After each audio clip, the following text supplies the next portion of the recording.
ব্লাডের সিবিসি বা complete blood টেস্টের একটা ল্যাবের রিপোর্টে প্লেটলেট কাউন্ট আসছে 30,000।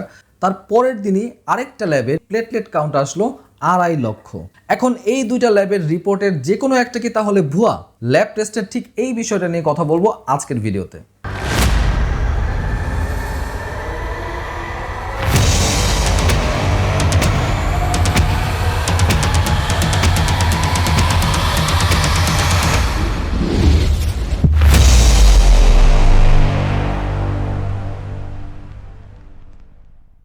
প্রথমেই বলি, যারা এই চ্যানেলটিকে এখনো সাবস্ক্রাইব করেননি তাদের কাছে সাবস্ক্রাইব করে রাখার অনুরোধ থাকলো, আর যারা অলরেডি সাবস্ক্রাইব করেছেন তাদেরকে থ্যাংক ইউ সো মাচ। এখন মূল টপিকে আসি। ইন শর্ট যদি বলি, একটা সিবিসি টেস্ট করতে প্রথমে ব্লাডটাকে একটা অটোমেটেড মেশিনে দেওয়া হয়। মেশিন এখন সেই ব্লাডটাকে প্রয়োজনীয় প্রসেসিং করে মোটামুটি 2 থেকে 3 মিনিটের মধ্যে একটা রেজাল্ট দিয়ে দেয়। এখন কিছু কিছু কন্ডিশনে এই প্লেটলেটগুলো অনেক সময় ক্লাম্প বা গুচ্ছ গুচ্ছ যদি হয়ে থাকে, মেশিন তখন এই প্লেটলেট কাউন্টার সঠিক রিডিংটা দিতে পারে না। তখন দেখা যায় প্লেটলেট কাউন্ট কম আসছে। কিন্তু আইডিয়াল যে প্রসিডিওরটা সাধারণত বড় বড় ভালো ল্যাবগুলোতে মেনটেন করা হয় তা হলো মেশিনের পাশাপাশি ব্লাডটা থেকে একটা স্মিয়ার তৈরি করে মাইক্রোস্কোপে ম্যানুয়ালিও কাউন্ট করা হয়। শর্টলি ব্যাপারটা একটু দেখাই।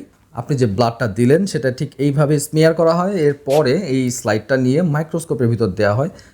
একটু বলে রাখি, ব্লাডে সাধারণত 3 ধরনের সেল পাওয়া যায়: আরবিসি, ডাব্লিউবিসি এবং প্লেটলেট। লাল লাল এই সেলগুলো হচ্ছে আরবিসি, আর এই ছোট্ট ছোট্ট ক্ষুদ্র ক্ষুদ্র এই কণা আকৃতির সেলগুলো হচ্ছে প্লেটলেট। এখন অনেক সময় এই প্লেটলেটগুলো এইভাবে ছড়িয়ে না থেকে গুচ্ছ গুচ্ছ ক্লাম্প আকারে থাকে। এখন কারো ব্লাডে যদি প্লেটলেটগুলো এইভাবে ক্লাম্প হয়ে থাকে তাহলে মেশিন অনেক সময় প্লেটলেট কাউন্টের একটা ভুল রিপোর্ট দিতে পারে।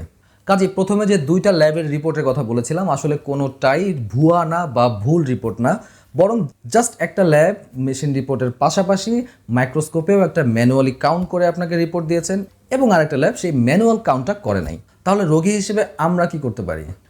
টেস্ট করানোর সময় জেনে বুঝে এবং খোঁজ নিয়ে একটা ভালো ল্যাব থেকে টেস্ট করাবেন। এটাই আজকের ভিডিওর সাজেশন। সবাইকে অনেক অনেক শুভকামনা মেডসেন্সের পক্ষ থেকে।